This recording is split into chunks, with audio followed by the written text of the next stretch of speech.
Julian Morgans, how are you, my friend? Dyl, I am thrilled to be here. Man, it's very surreal chatting to you. We were talking about this earlier off air, but I've listened to so much of your work, and a lot of people come up to me sometimes, and they're like, it feels like, you know, they listen to the show, they feel like they know me, which I feel is like the most incredible compliment you can get, because you feel like you're like a part of someone's life, feel like you're their friend. Yeah. And I actually had that feeling with you for the first time today. So honored to have you in the studio. I'm flattered. I'm so flattered. That's nice. Yeah, because you kind of like, that's when the podcast works. You're part of someone's life, right? Yeah. Well, it's especially when you're, I don't know about you, but sometimes podcasts can be very lonely. There's like 3 people in this room. You forget sometimes that this actually goes out to air. Yeah. And you forget people listen to it. Yeah. So like for me, when I'm listening to your stuff, and you know, we'll get into a heap of it today. Yeah, it's very surreal. Like I listen to you like a lot, especially with the new podcast and a bit of your old stuff too. But can't wait to unpack it today, man. Very, very intrigued in your work. So it's an honour to have you in. That's very nice of you. How would you describe to the average Joe that hasn't heard you? How would you describe what you do? Because it's a title, I'm assuming. How would you work that out? I make documentaries. I guess for me, it doesn't matter if it's a podcast documentary or if it's a video documentary. I used to write articles. It's just like telling stories. I just want big stories. Doesn't matter what the medium is. Is that like a journalism degree or anything, or self-taught? Or no, I never studied. When I was a kid, I wanted to make movies. You know, like Spielberg. You know, Jurassic Park was my favorite movie. So I was like, I'm going to be a film director. So I went and studied film, and then I got out of film, out of the degree, and it was just, you know, surprise, surprise. It was really hard to get a job, and then so after a few years of just like banging my head against a wall, I decided, all right, maybe I'll try documentaries, you know, because I can just make them myself. And that's kind of how I got into it. And then I got a job at Vice. I was at Vice for a long time. You know, Vice, they're bankrupt now, disappeared off the face of the planet, but they made cool documentaries on YouTube. That's really where I cut my teeth. So cool, man. It's bringing back so many nostalgic things for myself. Like I know a lot of people around my age, and hopefully people listen to this show, like, my Roman Empire, using some like Gen Z type sort of terminologies here, is documentaries. Like anytime I'm scrolling Netflix, anytime I'm on YouTube, like growing up, this stuff wasn't as accessible as it is now, right? Like a crime show back in the day it was hard to find, whereas now they're just everywhere. Yeah. So YouTube, subscribing to Vice was my first ever like subscription of a YouTube channel, and I just stick up like at night waiting to watching. There was this one that still sticks out to this day, and I know you didn't work on this, but I'll just tell you it anyway. It was about this like Czechoslovakian town where people were living underground, and they'd live in the sewers. I vaguely remember this. Yeah, so a guy like would literally in the main street of this like city, and he'd just open up like the circular little hole in the ground, jump down, and there'd just be people living down there. And I was like, this is amazing. Like, how does this happen? And since then, I've just always had a fascination, and why I love your work, of like people just uncovering cool shit that no one knows about. Yeah, me too. I used to, you know, when I was trying to get a job in the film industry, I'd be like applying for internships and just like I was a bit depressed because I like wasn't getting anywhere. But then at night I'd come home and watch, you know, a video on YouTube for free. It was like 10-minute doco, so it was really accessible, really fun and easy to watch. About like, do you remember like the town in Colombia where it was like socially acceptable to have sex with donkeys? Like that documentary. Oh my God. Or that was another Vice one.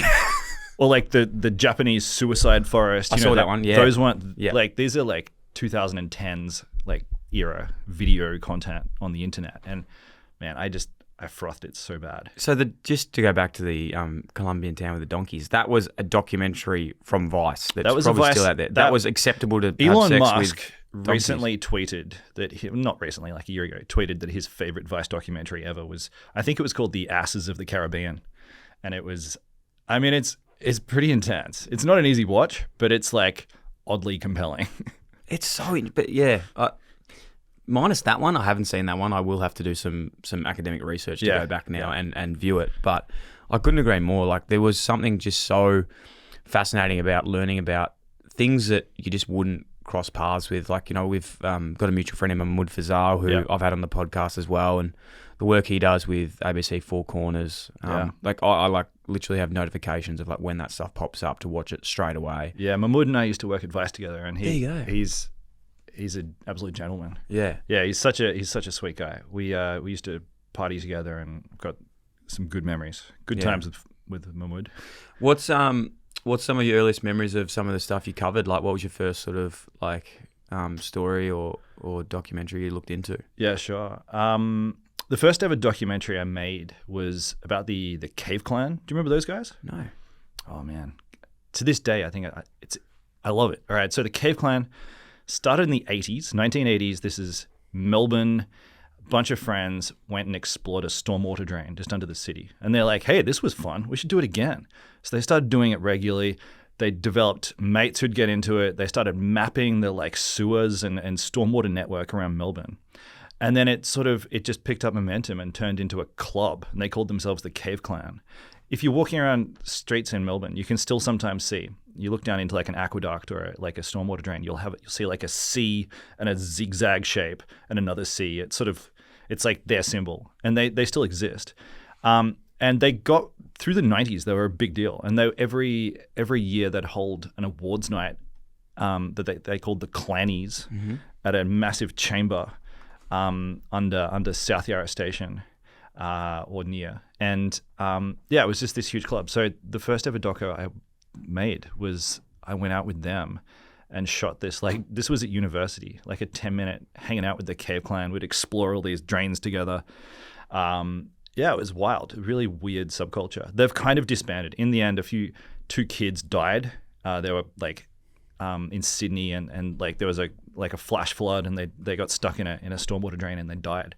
And I think that was kind of the beginning of the end for the Cave Clan.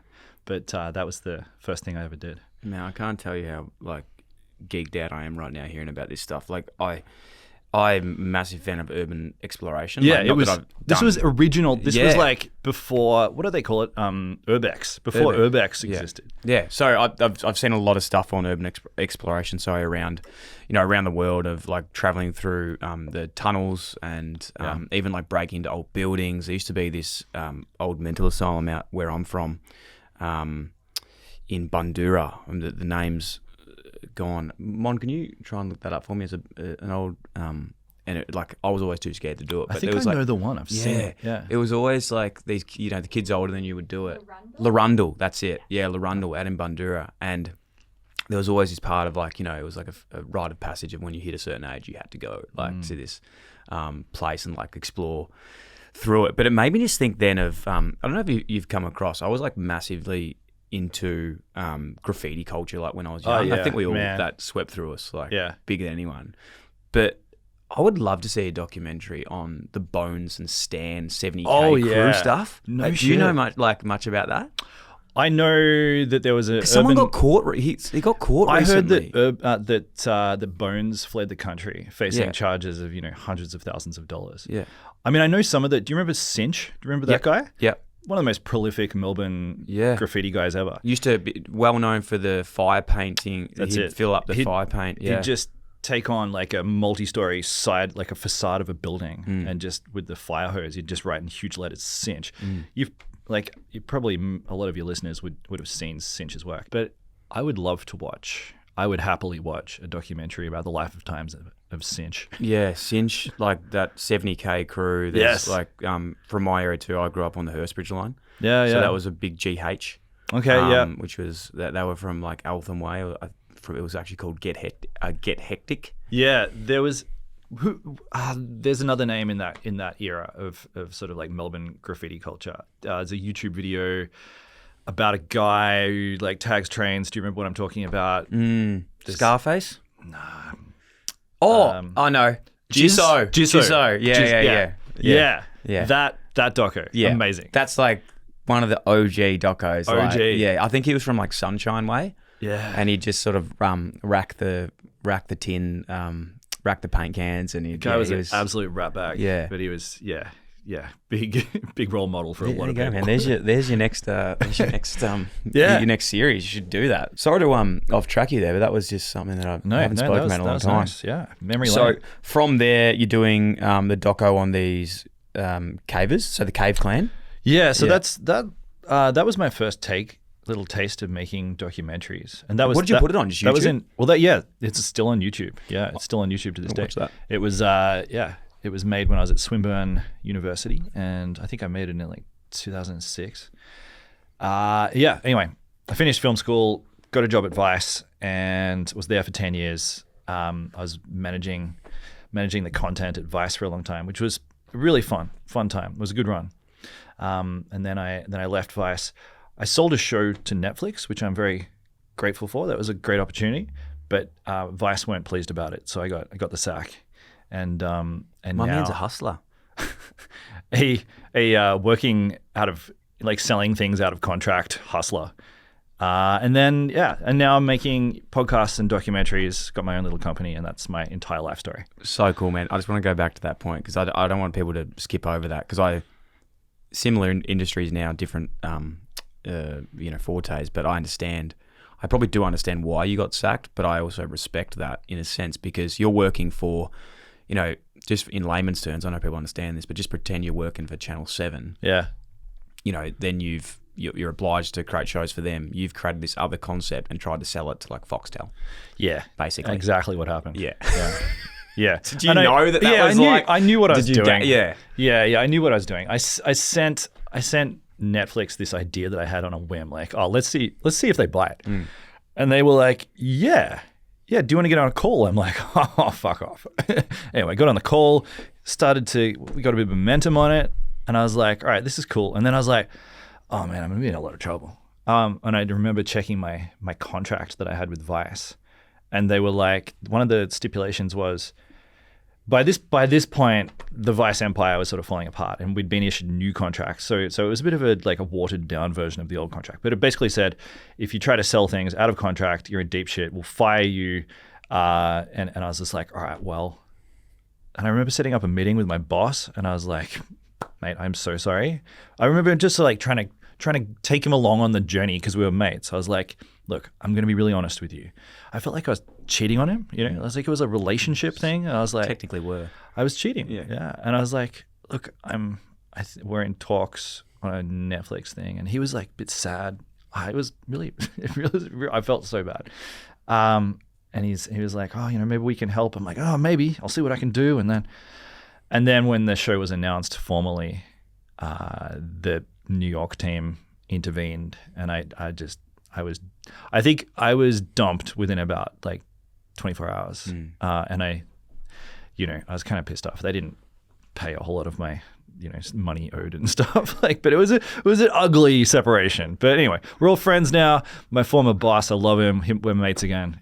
But yeah, it was a lesson in contract law. Yeah, take it seriously. It's a good point though, mate. Like I think, and this is probably the beauty of, podcasting and just like listening to conversations now, and that, the word authenticity gets a good run these days. But it's true. I love when people are honest about these things. Like it does fucking happen. Like fuck ups happen. We make poor decisions. That isn't a poor decision. Like you had to do that to take the next step in your career. But it's cool. I appreciate you sharing. Byron Bayes. It was Byron Bayes, yeah. How did that go?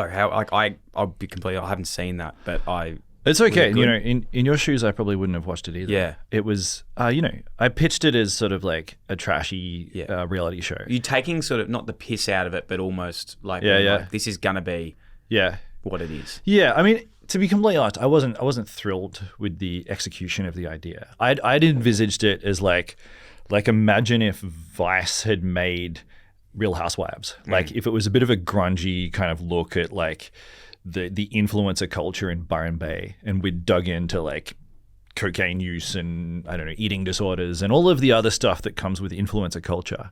I think it could have been really kind of interesting, but instead it was because I didn't end up making it. I just kind of sold the IP and then just sort of walked away from it.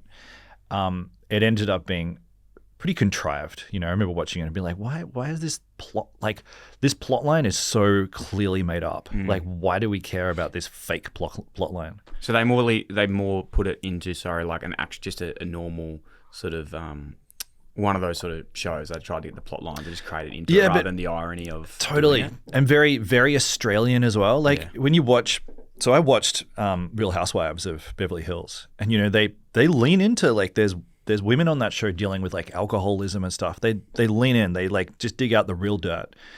In this show in Australia, I think the reality TV show that we make, and I don't know why, it's very PG. It's very like sanitized. And I'm often watching these shows, and they're not like you can see on the screen, you know, there are things, there are dynamics that are happening that are real and stuff there, but it's getting ignored. Like on Byron Bay's, we shot the whole thing during COVID, and you do not hear the word COVID mentioned once throughout all 8 episodes. It's like, why are we ignoring this thing that exists? You know, this is a reality of the world that we live in. You don't have to explore it. Like, everyone's bored of COVID, but like pretending it doesn't exist, that seemed like a weird, I don't know, just a weird creative choice. I don't know why we're doing that. It's like we, for lack of a better saying, I've used this a little bit lately, but it's like we dance with our sisters a bit here. Okay. Do you know what I'm saying there? That is a weird saying. What do you mean? It's more meaning like, rather than like going all out and doing something, and then not doing it all, we sort of sit in the middle, and it pleases no one. Yes. So the reality viewers that like want to watch a reality TV, they're going, oh, it wasn't as binge-worthy as I wanted. Yeah. And then the ones who want like the truth and finding out about all those things, they're like, well, I didn't get what I fucking wanted either. Yeah, like, so it's just like in the middle. Totally. Yeah. Like, you would have been bored because there was no documentary to it. Yeah, there was nothing no one was in a tunnel about it. That's it. No one was train surfing. No one was train surfing. Yeah. No one was stealing anyone's shoes. It was... Yeah, so it was a bit of, it was, look, you know, it was cute, and I got a Netflix show That's up. right, man, it's cool and experience. that was cool, you know, it was how cool. does that work, if you don't mind me asking? Like, you go and pitch this show, right, then you sign over the IP, do they just, like, pay you a fee for that, or do you get, like, an ongoing fee, like how the show goes, or is it just, like, how does that work, the business of it? I can tell you about that. Yeah. So all right, just so we're clear, so the idea was... It's like following influencers who live in Byron Bay, and I saw it as like pretty tongue in cheek. We'll take the piss, but it's also we'll just literally follow these influencers. So I thought of this idea when I was in Byron Bay because I was looking around and, you know, there's just like Land Rovers everywhere and everyone's, you know, in a fairy circle wearing white linen, and like the aesthetic there is so annoying. You know, it's pretty annoying. And I was like, we should do something about how annoying this is. And then. So I sent this, I literally just, it was a cold email. I didn't have the head woman at Netflix in Australia. I didn't have her email address. We'd never met. So you know that thing where you just like, you know, you can figure out email addresses, you know, first name, last name, dot in the middle at netflix.com. Wrote it up as a couple of paragraphs, sent it in. And I was like, oh, if you're interested in this idea, just let me know and I'll send you the full deck. I've got a full PDF, you know, with all the information. No point attaching it with this one, but I will the next one. Totally. Exactly. And then she just wrote back, she's like, send me the deck. I'm like, oh, fuck. Now I've got to make a deck. Yeah, I've got to make the deck. So I took a few days off work and just scrambled. You know, just went on Instagram, just hitting up every influencer that I could find in Byron Bay. I didn't even know for sure that there were heaps of influencers in Byron Bay. So I was like, I so hope I'm right on this. I'm just like speculating. So I'm like finding these influencers on Byron Bay. Like, hi, I'm Julian. I'm making this show. We are loosely, tentatively attached to Netflix. Could I use your name in a pitch deck? Most of them were like, absolutely not. 3 of them over like 3 days of scrambling, 3 of them got back to me and said yes. So that was enough. And I made this thing on Canva, sent it in, and Netflix, she was just like, this is cool. Want to get on a call? I'm like, yeah, let's get on a call. So from there, oh man, it was a dream. It was really a dream. It was really exciting. But then, and I don't know if you remember this. This was deeply important to me, and I remember it. But you know, for everyone else, it was just part of the news cycle, and it's moved on. Was that when this show was announced in Australia, the people in Byron Bay were really upset. Yeah, and there were protests, and all the surfers paddled out and like formed this like X shape because they didn't want to. It was like cancel Netflix, and people were like signs all around town like no Netflix, say no to Netflix. And I was getting like full on death threats. Like my inbox, there was, you know, when you get in the requests thing, I couldn't scroll to the bottom. There were so many threats. People were like, oh, you fucking weekender, you think you're gonna come and exploit our community. And for the first, to be honest, like for the first day or two, because I grew up wanting to be a filmmaker, wanting attention, you know. There's a certain, you might feel this too, you've got a podcast. You don't mind being the center of attention. It's fun. So for a few days there, I was like, oh man, this is awesome. I was like reading these death threats. I'm like, oh yeah, these people want to kill me. That's how much attention I've got. And then say I relate to that actually. I'm a real sicko for it. But then after a few days, I was like, I this is affecting my mental health. I need to stop reading these. You know, and then after that, I was also, full disclosure, my partner at the time, her and I were very close to having a baby, and she was stressing out. And then I got fired from Vice, so my full-time job evaporated. So that, yeah, it was a tumultuous period. No one killed me, so it all worked out okay.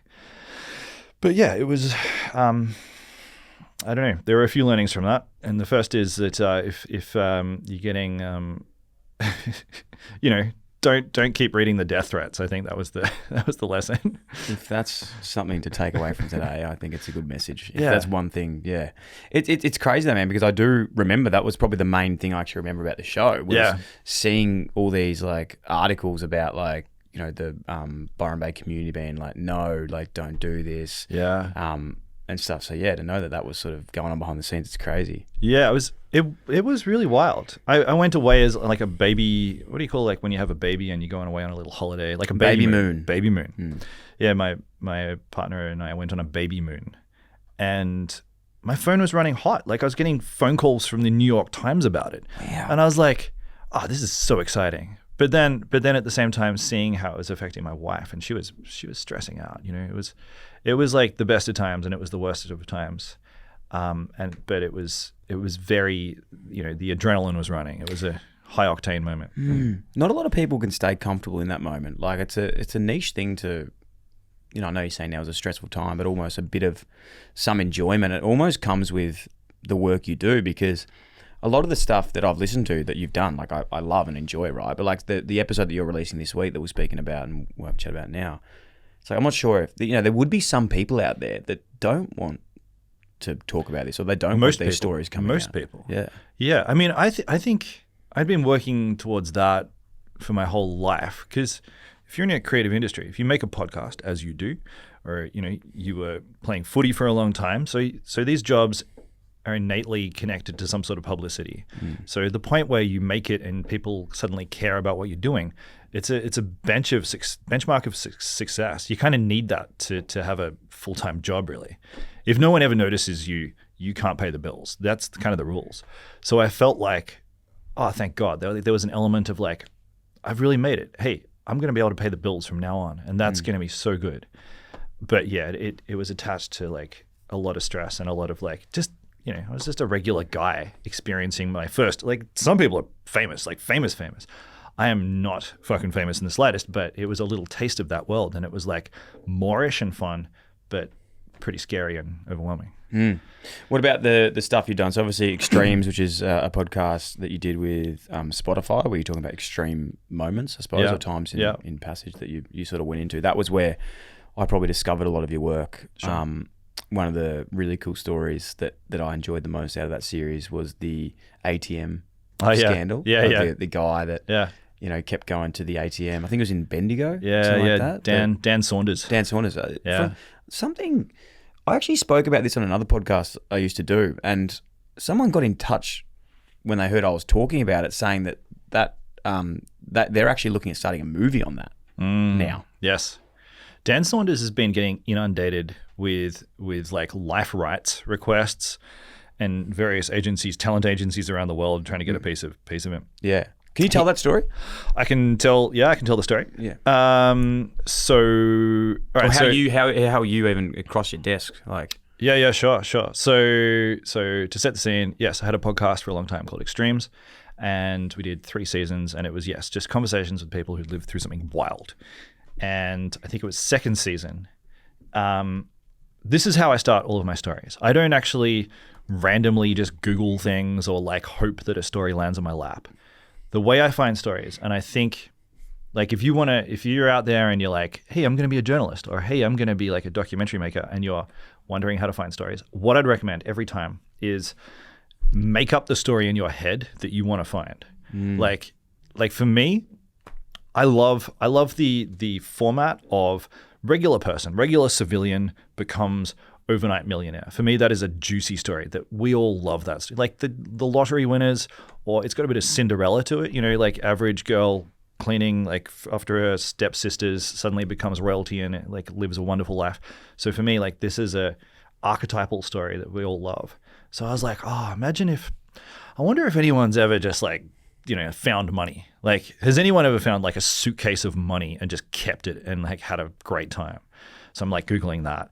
Doesn't really exist. Does actually. People have found money, but You probably don't want to tell anyone either. Yeah, like anyway, that's a bit of a side story. There's people who have found money, couldn't find anyone to talk about it, and then through that process found this case from 2011 where this real like average knockabout Australian guy had he was working in a bar and he was out one night with his mates and he came home and he was on his way home. He was like, oh, I'll get some cash out. This is 2011, so people were still using cash. And I can't remember exactly what he did, but he checked the balance on like his credit account, moved some money from his credit over to his savings and extracted the money as cash. But then, I don't know why he did this, but he checked his balance again on the credit account and it hadn't registered.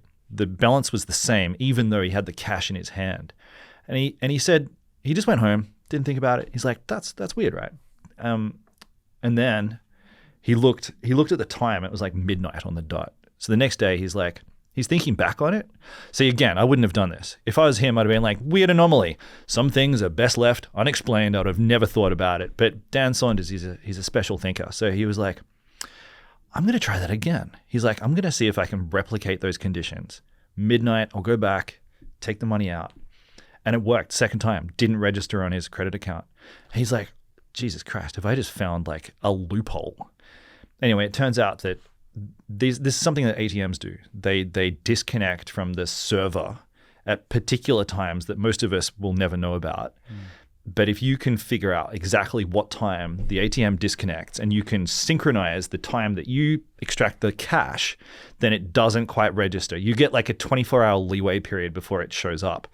So his strategy was to just always stay 24 hours ahead and keep like he was shooting himself in the foot because it was eventually going into deficit on his credit card account. But it was always, as long as he was like 24 hours ahead, he'd get away with it. So I think he pulled out like almost $2 million over the next like year and a half. And, he just lived imagine if you were 15 years old and you discovered a money tree, like how would you live? Like that's how Dan lived, He's just partying, flying his friends to Bali. Private jet. He just became like the biggest. yeah. He was a big party guy. But he said that he was living with just this doubt the whole time. Like he was dreaming about like SWAT teams kicking down his door. And he ended up going to NAB, which I think was the bank, and being like, hey, just a heads up, I think I've stolen $2 million off you guys. And they were like, oh, thanks, Dan. We'll look into it. And they just never got back to him. And I think a year passed, didn't get back to him, and he was stressing out, living with this sort of like cloud over his head. Anyway, finally, he called the media and went on Current Affair about it. And then at that point, the bank had to act. Anyway, it turns out the bank, it was a massive like security vulnerability for them. So they didn't want to publicize it. So they weren't going to chase him. He found this out after he'd been convicted. And they were like, mate, if you hadn't gone to the media, we'd have never chased you. And he's like, God damn it. How amazing is that? But I'd live with that doubt too. Yeah. You just be like, you wouldn't want to live like not waiting for a phone call one day, like of a bank calling you. Yeah, he said it was hell. Yeah, that's one of my fave crazy stories that I love. You said before about like, how you, really interesting way actually about what you just said, when you don't necessarily, stories don't come past your desk, you actually manufacture what you want. Yeah. Is there a story or stories that you're still searching for that you haven't quite come across yet? Like what's so many. What are you looking for? I always think about stories in terms of like genres. You go to Netflix and you're scrolling, everything's in genres. You got like romance stories, or you got action stories, or you got, whatever. So for me, even when I'm doing documentaries, these are real stories. These are things that happened, but everything fits inside a genre. So for example, I remember one time I was like, I want to do a cult story. I've never done a cult story. All right, so there's a genre. So you start with the cult. That's the headline. We're going to do cults. And I'm like, all right, well, in my imagination, what would be the most amazing cult story in the whole world? Well, if it's going to be a cult story, you're going to want a mass suicide, right? It's gory to admit that, but the audience wants a climax. Something big has to happen in this cult story. So, all right, how many cults in the history of cults have ever committed mass suicide? And that kind of narrows it down to like 4 or 5. You end up with like Jonestown. You end up with the Solar Temple. You end up with, I don't know. Anyway, Heaven's Gate. Can't remember. But 4 or 5. Okay, all right. So you got, and then I'm like, I want someone who ideally escaped the cult before the mass suicide. And then you really narrowed it down. Then you like your aperture for the search is really narrowed down. So I'm looking at Jonestown, right? I'm like, okay, big mass suicide in the jungle of Guyana. I think 3 people escaped before they committed suicide. And I'm like, right, who are those 3 people? What are their names? We get the names. And then I'm like, all right, we've got advice. We had a bit of a team. So I'm like, right, we're going to find these 3 people. Where are they? What are they doing? Let's hit them up, see if they want to come on the show. One of the guys wrote back. He's like, yeah, I'll come and tell my story. And he had this bananas story about escaping Jonestown like 12 hours before the 900 people committed suicide. So that's an example of how like start with a big topic like cults and shrink it down until you get a wild story. Is that what part of the series is that one on? What podcast is that on? That was on Extremes. Extremes. That was a couple of years ago, but I think that was season 2 of Extremes. That's hectic. Yeah, that's. I think maybe that's one of my favorite stories. I was going to say, like, what? Yeah, like if you had to, obviously there's going to be a lot of people keen to have a listen. What work are you most proud of? Like your top 3, say that's one of them. Is there? Yeah. A couple others that you really? Well, here comes an opportunity to plug my upcoming episode. Yeah. And so what it was like, this one? That's right. Yeah. So did Extremes for a couple of years. When I got fired, I had to leave that behind because I didn't own that show. That show was owned by Vice. So now I've got a new show. It's basically the same. It's conversations with people who lived through extreme events, and I'm asking them what it was like. So the title is What It Was Like. So episode that we're running this week it's actually a rerun. Episode I made a couple of years ago, but your sport fans will know that Michael Jordan, world famous athlete, probably you've heard of him. Heard of him. Yeah. His dad was murdered. I didn't know that. You didn't know that? No. Okay. I think it was 1993. The Bulls won the cup that year. The cup, is that the NBA You're term? asking the wrong guy, man. I don't know either. I'm not a basketball guy, but I'm not a basketball guy. I'm not. I know Michael Jordan played. So okay. let's. They won the whatever you ring. call it. Ring. The cup. The grand final. They won the Bulls won the grand final that year. A couple of months later, his dad disappeared. There was a manhunt. They ended up picking up these 2 17-year-olds who'd found him asleep. James Jordan Sr. He'd been at a barbecue, family barbecue in North Carolina. He'd pulled over by the side of the highway to have a nap. Ended up getting mugged by these 2 teenagers who didn't know him. They're just total strangers, like just redneck kids. And they'd ended up shooting him. And it basically derailed Michael Jordan's career for quite a long time. He just lost his father. James Jordan was a huge figure in his life. So I kind of knew about this story. If anyone's seen The Last Dance with Michael Jordan, you'll know the story. It's a big moment in Michael Jordan's life. But I was like, man, imagine shooting Michael Jordan's dad. I'm like, let's try to get an interview with one of these kids. So That did it. I was like, I want to hear their story. Like, what's that story like? So this is the story we're running on the show this week. You got them on. I got one of the guys. So it took a lot of fucking around, but I wrote this guy a letter. Is he in jail still? Yeah, he's still in jail. He's been in jail since 1993. He was 17 when he went in, and I can't do the maths. Well, I'm 31 and I was born then, so 17 plus 31 is 48? Sounds right. Is that right, Mum? Good. Fucking hope so. Can we edit that if it's not? Yeah. Let's run with that. Quick maths is hard on a pod. Let's be honest. Okay. So he's been in jail a long time. But I wrote him a letter, and he was like, "Yeah, I'd love to tell my story." this guy told his story. He just over a phone call into the prison, and he told me his full story about how they pulled over. They found this guy sleeping. They tried to mug him. They ended up shooting him. They had no idea who he was. Did he fight back? Or Didn't fight back. He was asleep. Why'd they shoot him? Oh man, it's fucked up. I listen to the app, Yeah, but it was only while they were robbing him. So like in the boot of the car, they found all this golf stuff with Chicago Bulls emblems and logos all over it. Then they pulled off his wristwatch. They pulled the wristwatch off a dead man, and on the it was a real nice Rolex, and on the back of it said, "To Dad from Michael and Juanita." And this guy Larry, he knew that Michael Jordan's wife was named Juanita. So this was like the penny dropped moment. He's like, oh my God, we've killed Michael Jordan's dad. They're on the side of the highway. It's like midnight. And they're like, what the fuck have we done? And so he tells this story of like, we got to get rid of the body. We got to try to lose this car. Like, what are we going to do? And it's, it's a really ethically, like from a moral perspective, it's a horrible story because these guys kill a sleeping man. But from oh my God, what would you do in that situation? Like a hypothetical. You've killed a celebrity's dad, one of the most famous people in the world. You've killed their father. What do you do next? Yeah.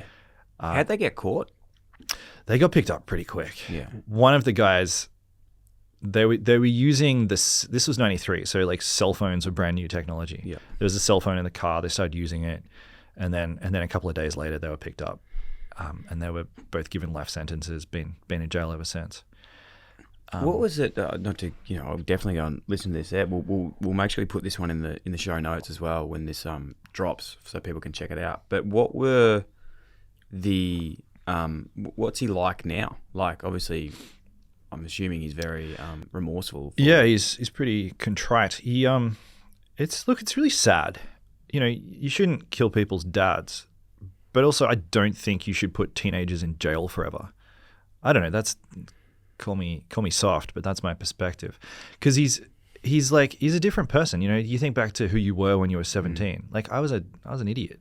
Yeah, it's a really big thing in Victoria at the moment. Like I'm sure you're aware. Yes. Like yeah. I see it like on the news all the time about like youth crime and stuff. And I've actually done when I was playing footy at Carlton, I used to go and volunteer at the Youth Justice Centre in Parkville, and just go like help out, play footy with the kids and stuff. And like you never knew what they did, but I think what's really hard is when you meet these kids, and again they're different stories and different things, but you realise once you've like learnt their story, they did not stand a chance. Like with what they had been born into, like families of addicts or criminals themselves. It's like they didn't stand a chance. Like they had no support around people to do anything. So it's like how do you fix that? Yeah. I'm not making excuses for them, but it's like there's no there's no right answer there. I agree. I mean, it's a bit of a cliche. Walk a mile in someone's shoes, but it's true.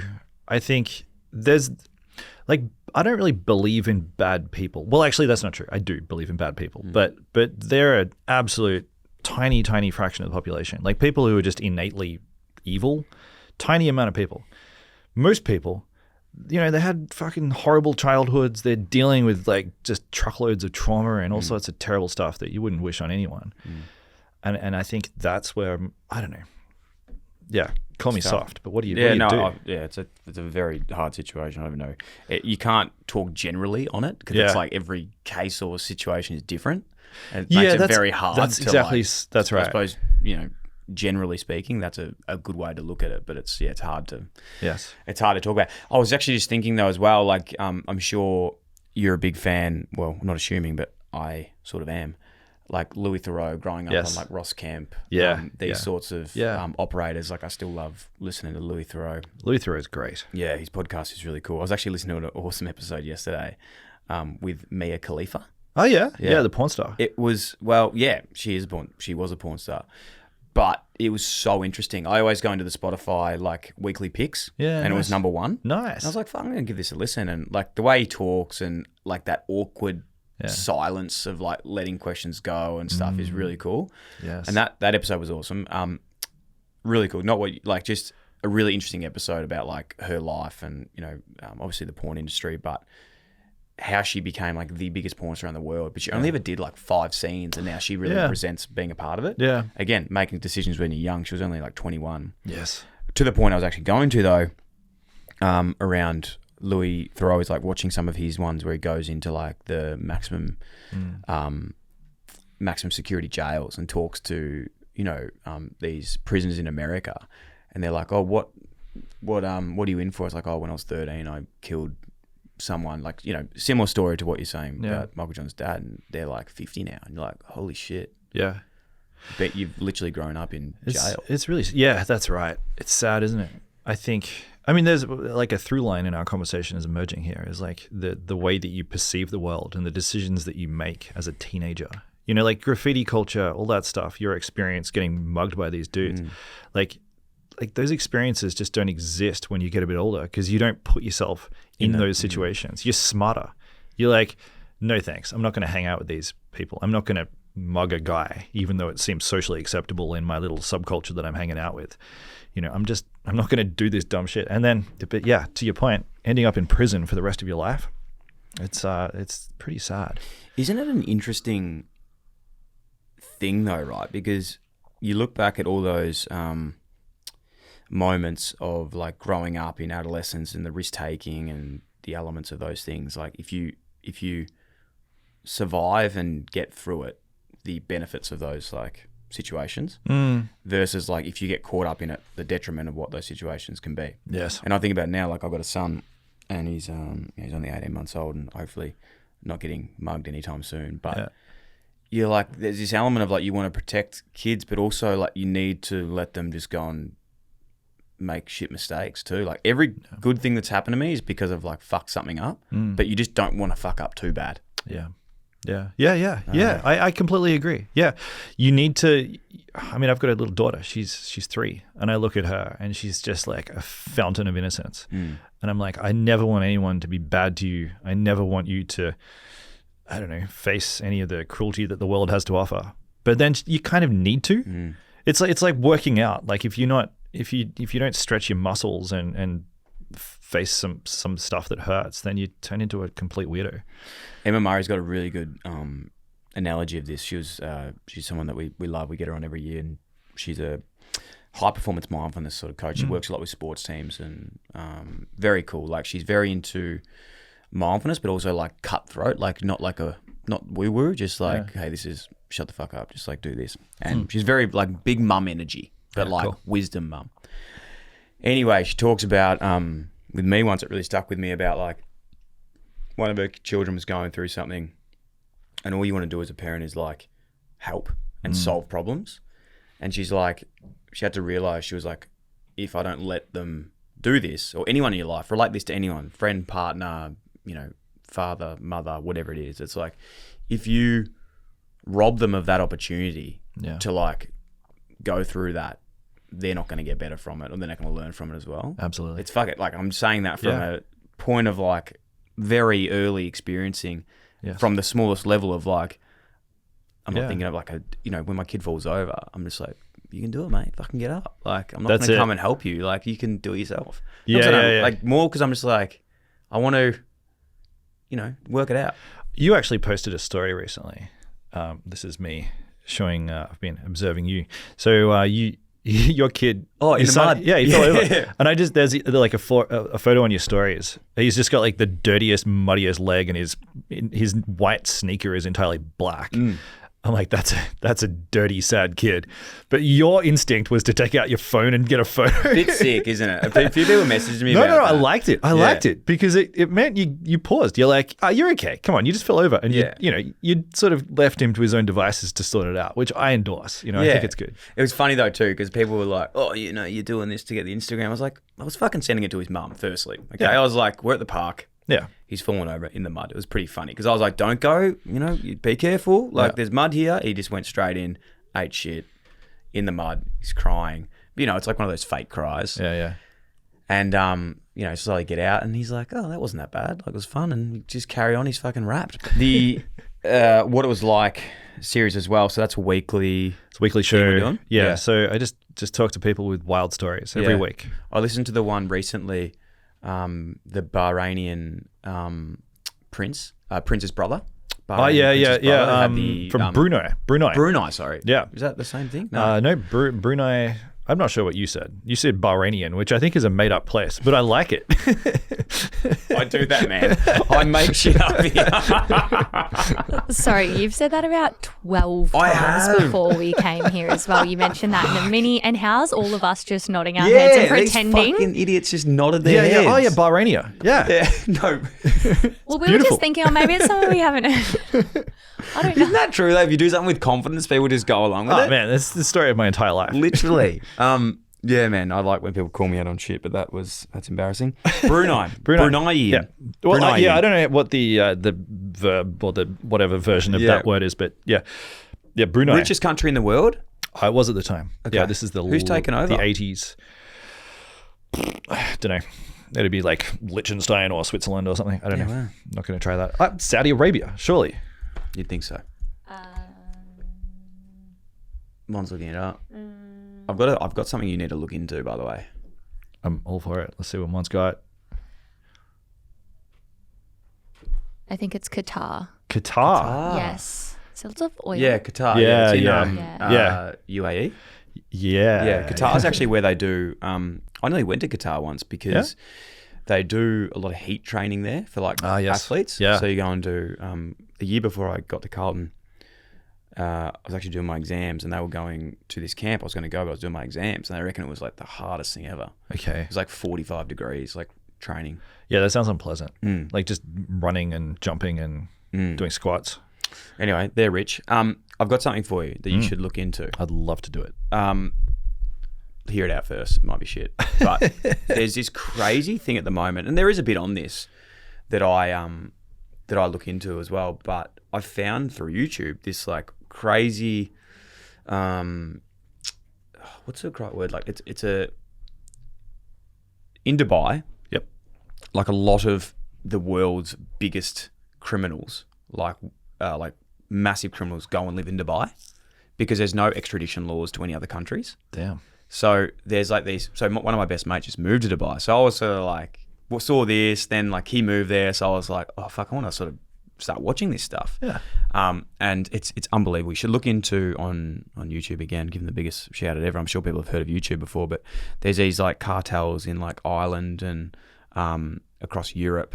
It's called like the Kinahan cartel, and they I feel scared even talking about this because like this is very public. They're like the biggest like reported drug importers into the world. Wow. In Ireland, and they're the like leader of that is now like living in Dubai. Okay. Because the extradition, you can't like extradite them back to their home countries to be charged. Damn. Okay. And is the thing that unites these guys is that they live in countries with non-extradition laws? Or? Yeah. Well, if you look at any big sort of crime or anything that happens, like everyone flees to like Dubai, Turkey, of course. and Greece. I think like the three, because that's like Argentina or something. Yeah, they can't get them out of there. Yeah, they just go live over there. So like they reckon there's just like these mega sort of cartels of like all around the world are joining because all the like head honchos are living in Dubai. I'll look it up. I'll look into it. What's say the name of the cartel again? It's called the Kinahan cartel. Kinahan. Yeah. Okay. Yeah. Kinahan. Yeah. Didn't come from me, by the way. Okay. All right. Yeah. Yeah, I'll look into it. No, it's crazy. I talk about this all the time. One of the like, I actually have an update. Yeah. I looked up Bahrain. Oh dear. It's a country in the Middle East. I knew Bahrain was. Now I look like the jerk. Yes. Now I look Oh like. my god. It's really tiny, but it's there. Why do I know Bahrain? Like maybe I don't know. Maybe I've seen them play soccer or something like that. I'm not sure. But Bahrain. Yeah. Okay. BAH Rain. Thank Yeah, you. yeah. Thank you. You got me, Dyl. So I'd never heard Brunei though. I'll be honest. I'd never heard that until you did the thing on it. That's okay. That's fine. We're about square. We swapped a country. So anyway, that's something that's really cool because Mahmoud, who does awesome work. I've seen like a lot of his stuff. He did the postcode wars. Yes. So have you heard of this in Western Sydney? Yep. Yeah, it's so interesting about like again, I used to play when I was living in Sydney. I played for the Giants. I were in West Sydney, and sort of got like love 1-4, the group 1-4. So I watched their documentary. Yeah, and sort of like did a out in the West. Yeah, bigger deep dive into like Mount Druitt and like all that sort of like world that's going on. It's just fascinating how big Western Sydney is, and how it's almost its own like state, really. Like people think Western Sydney, it's like Western Melbourne. It's like no. This is like, it's fucking huge. Yeah, absolutely. Yeah, Mahmood's the king of that. It's like tapping into little migrant cultures and their music, their art form, you know, their sort of crime profile, and then turning it into content. He's the god. He's unbelievable. And like I've always been, actually want to ask him next time, and even yourself, like around that journalistic, like when you get a story, how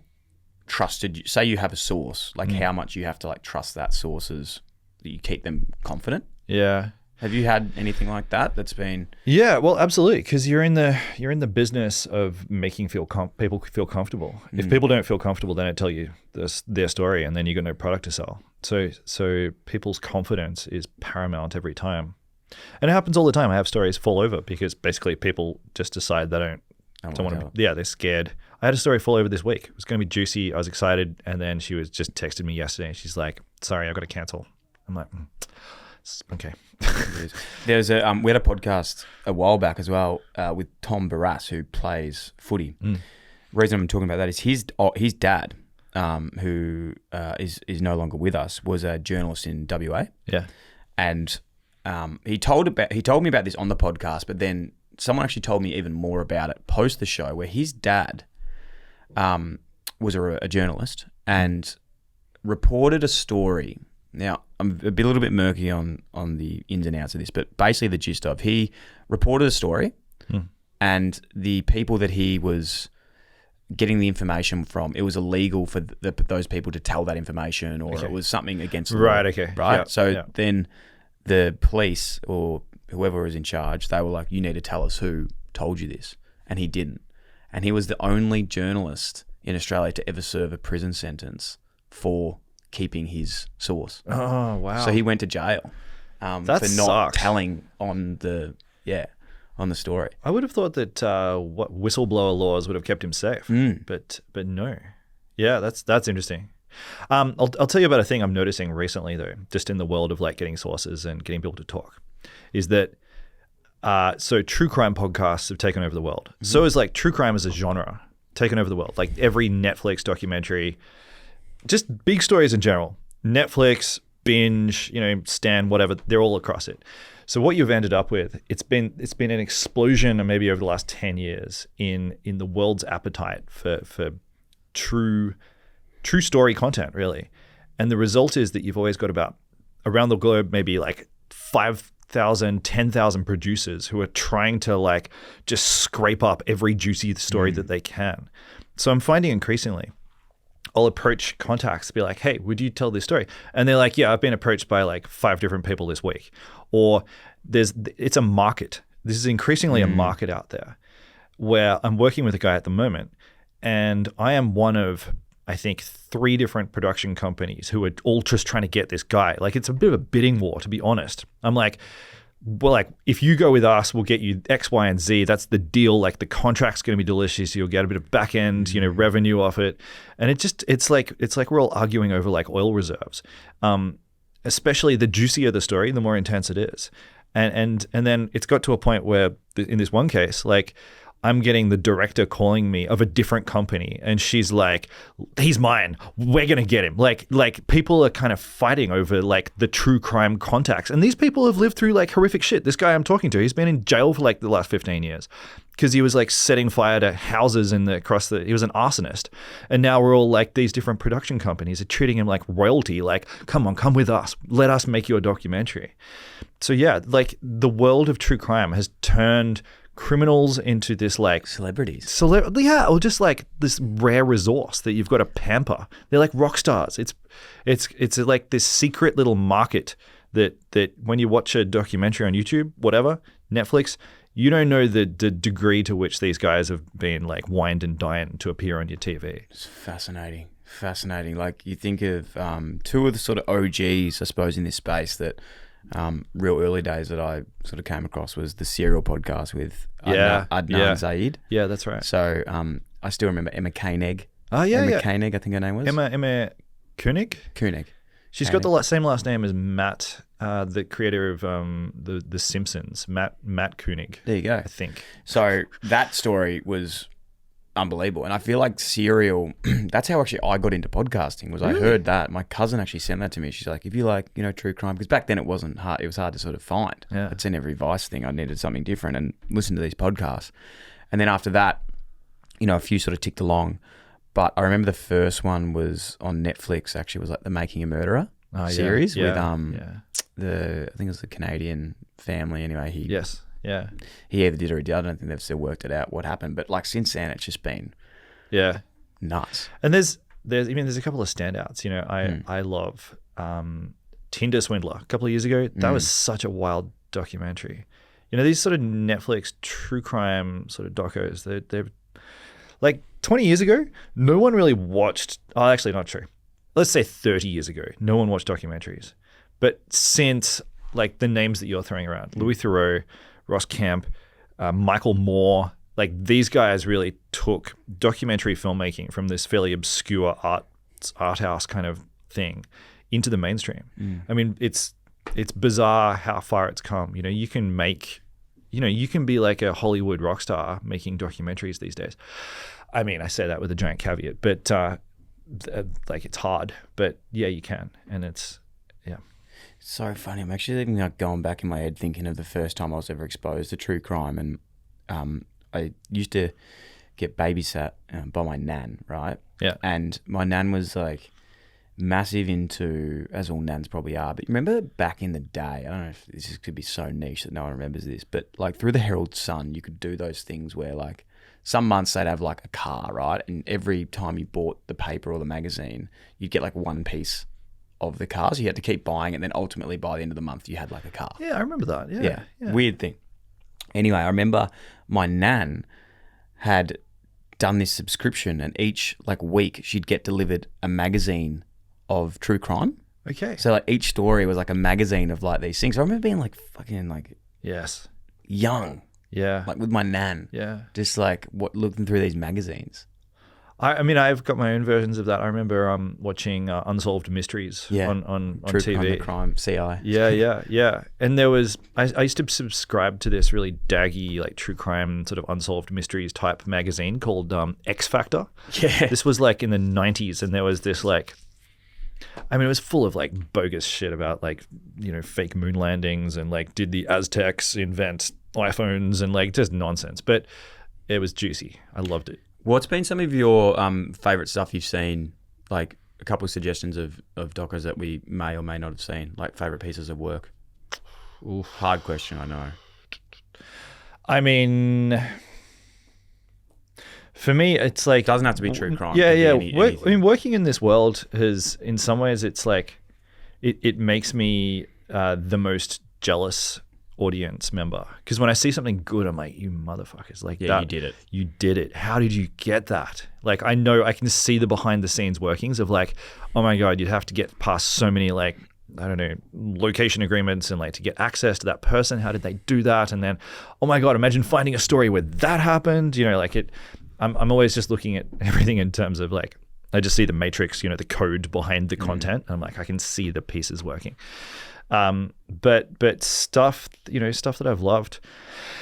I mean, let's get niche. I want to just sound like a real dork for a minute and say Werner Herzog is. You seen any of his stuff? No. Yeah, like German filmmaker from the 1970s who's gone mainstream in the last 10 years.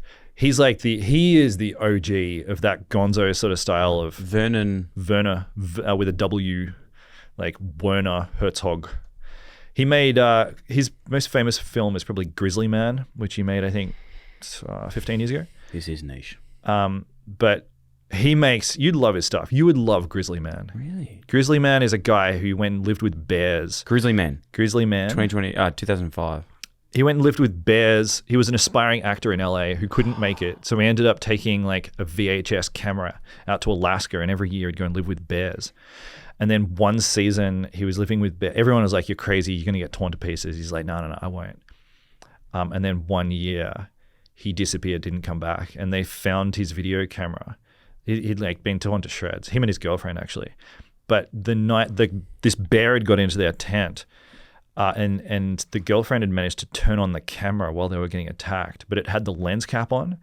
So all that was left was this awful recording, the audio recording of them getting eaten by this bear. And Werner Herzog like goes to Alaska and he sort of like narrates the story of this guy's search for meaning as a failed actor and his desire to be famous. And he became famous at death for living through this. So Werner Herzog, he does like, if we're talking sort of this sort of like what the fuck style videos, like he is the king of that content. He basically pioneered the genre and he's amazing. But then, you know, like I'm also just like a mainstream guy. I love, you know, like when Tiger King came out, I was like, holy shit. I was like, this is the best story in the whole world. Yeah. That was fucked. It was so funny. It felt like a reality TV. I couldn't even, it felt like a piss take. It felt so good. It was the perfected genre piece of documentary filmmaking. And I was just like, yes. Every twist of that narrative of like, I fucking wish that I'd found this story. It's so funny. I'm just looking at Vernon now. It's like Grizzly Man, and then like down it's Jack Reacher. Oh, it's yeah. like what a contrast of like Yeah. being a part of two different films. Yeah, they're very Interesting. very different. That those are all definitely down my alley. I'm trying to think of mine off the top of my head too. It's so hard. But actually, have you ever seen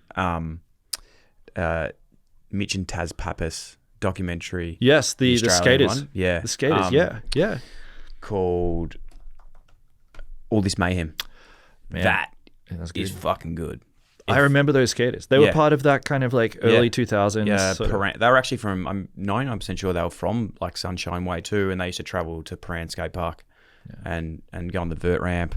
Then they went over to the US, competed against Tony Hawk. They actually reckon it was Taz was actually going to do the 900 before Tony Hawk. Yeah. He got banned from one of the competitions. Tony Hawk did the 900. Yeah. Then their life sort of went, spiraled, unfortunately. I don't want to ruin the story for everyone, but go and watch that documentary. Great documentary. It's unbelievable. I've got a little Taz Pappas story actually. Yeah. When that film was released, I was working at Vice at the time, and they were like, "Hey, do you want to meet Taz and do a story with him?" So the promoters for the film were like, "Oh, what are you guys gonna do? Like, you're Vice, you're gonna have an angle?" And I was like, "Yeah," as a young guy. So I was like, I'm gonna get Taz Pappas to teach me how to drop in. That was my idea for content. Like, I've never dropped in before. I can't, I was like, it sounded good on paper. And sending the email, I was like, this is great. But then when I got there that morning and we met up at Paran Skate Park, and it's, the vert ramp there is like, it's inverted. Huge. Like, it's like so deep. It's a monster, terrifying. And Taz is like, we're not going to start with that, clearly. So we just started small, it was a kind of an amazing experience because this guy, this god of skating, he taught me how to drop in. And within 15, 20 minutes, he kind of had me doing it. Best bit of takeaway, he's like, the trick to dropping in is actually knowing how to fall. He's like, and we spent a few, 15 minutes just like him just training me on how to fall in a really smart, way where you roll out of it and it doesn't hurt. Yeah, right. So Did you fall backwards? No, you're always forwards. In fact, you sort of keep your weight forward. So the idea is that if you fuck Somersault. up, you just take it on the shoulders and roll out of it. And that was the learning. And then, but nothing impressed him. I couldn't. I was like trying to show off, and he's like, "Oh, okay." And then finally, I didn't do the big one, but finally I did it maybe a meter or so, and I ate shit. I really hurt myself. And at that point, I finally got his respect. He's like, "Yeah, man, yeah, that was awesome." You just got to give it a crack. Like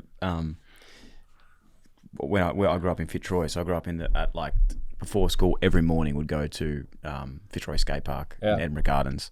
That was like my one true love before sport took over. I was only reflecting on this the other day. I actually entered a skate competition when I was in grade 4. I didn't come any. I think they didn't hand out participation things back then, but I did get a few stickers for being involved. And I just remember how good that culture was of like, it was quite black and white of like, no one cared about like where you came from, who you were, you know, what your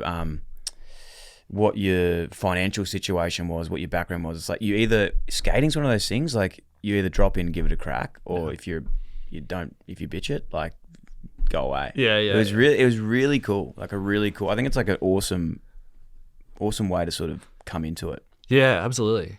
I love that world, you know, X-sports and skating, and, you know, it's so cool. So cool. Mate, what's on for the next little bit? Because this is going to be sort of one of many. I know you haven't agreed to that yet, and you're going to have to come back again because I've still got a million other questions. But what's on for your next sort of rest of the year, 6 months? What are you planning? Well, I'll tell you, maybe we should make something. Do you want to do a co-investigation? I've got an idea. Do you? No, I actually do. All right, let's do it. Well, what do you got? I actually don't want to talk about it because I don't want someone to do it. So I want to talk to you about it off air after this. Huh. I wonder if it's maybe. It's in our niche a bit more than it is in like out of the niche. Okay, like think about more like sports than not sports? It's tapping into sports, but also, yeah, weird shit in sports. All right. Okay. Well, yeah. I mean, I'm keen. Clearly, I'll do anything, man. Yeah, I'll do anything. But I think so I'm doing an investigation at the moment, and so you heard of the Button Man? Yes. Everyone's in the snowy up in the high country. Yeah, I went to a school camp there once. Did you go to Timberdop? Yes. Yeah. Yeah. That's another shit story, but we went there on a camp in like year 9, and it was like one of those camps that we had to like book our own camp. So we had to do it all, and it was like it got banned the next year because we didn't like none of us even took like a jumper, and it was snowing. And we were there for like 3 days. You guys, but the Button Man was a part of it. You'd have been terrible and alone. Yeah, literally. I love that show, by the way. It's the Alaskan Alone, so good. So Button Man, is that? All right, like, so Button Man is it's sort of like an urban legend. Is it true? Well, this is kind of what makes it interesting. Yeah. Okay, people have disappeared in the Victorian High Country. We're talking around like Mansfield, Jamison, you know, Mount Buller, this kind of region in central Victoria. And hikers, maybe over the last 15 years, a couple of people have disappeared. One of the mysteries has been recently cleared because a guy's been convicted for murdering 2 people up there who was not the Button Man. But anyway, mysterious occurrences. Some people on, you know, like, it's a real Reddit thing. It's a big TikTok thing. Campers are coming back saying that their stuff's getting stolen, or they'll wake up in the morning to find like people, like someone in one case left like a really weird arrangement of firewood like stacked in a weird shape, and they're like, what the hell is that? Like kind of like a Blair Witch pattern with the firewood. One person swears that they woke up in the morning to find photos of themselves sleeping on their phone that they didn't take. Fuck. That's like if that's true, because that's like an urban thing of like, you know, they're getting the photos, develop story. Have you heard that one? Yeah. It's like a modern day version. It's a modern version of like, that. But you're out in the woods camping by yourself, and there was a woman recently, this was an Age article. A woman swears that she was out deep forest, like out in the bush, completely alone, very experienced hiker. She woke up to hear footsteps around her tent. And in the morning, she thought nothing of it. She's like, oh, it's a wombat. But in the morning, she found that her tent had been slashed open with a knife. Like, there was very clean horizontal slits that someone had just very, very gently like cut with a knife.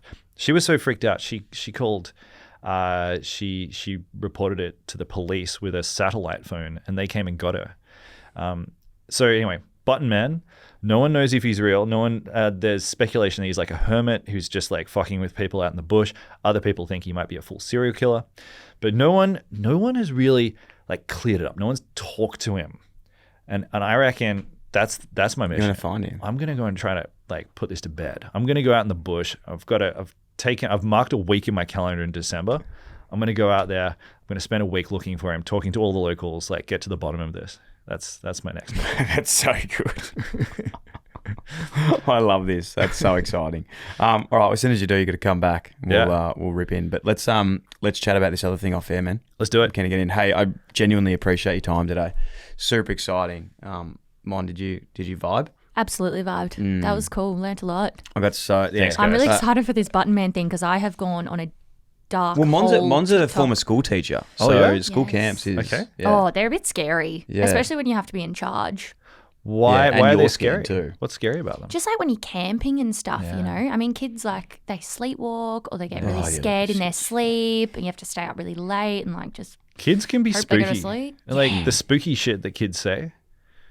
Remember that show that kids say the darndest things? I think sleepwalking kids say the scariest things. Well, yeah, imagine if you wake up and like one of them's just gone. Like, what do you do? Yeah, yeah. It's always kind of there and you're in the back of your We used to do this thing at my school. I actually was so scared I didn't do it. Like, I was like, no, I got a footy thing, man, can't do it. It was like in year 10 we used to, from 7, 8, 9, 10, 11, we go on school camps, and each year you'd build up. So it'd be solos. So Yeah. like a 1 hour solo, a 4 hour solo, which would mean like you get dropped off somewhere for 1 hour. You have to be by yourself, like 4 hour solo.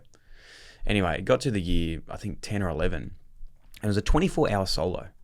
Like, no phones. Okay. No near anyone. You had to be by yourself for that long. Like, people were dropped off like a kilometre from you, so you didn't know where they were, and you shouldn't really walk off and go. But it was like scary. I was like, man, I'm so happy I didn't do that. But I just don't think they do that these days. Totally. Yes. Yeah.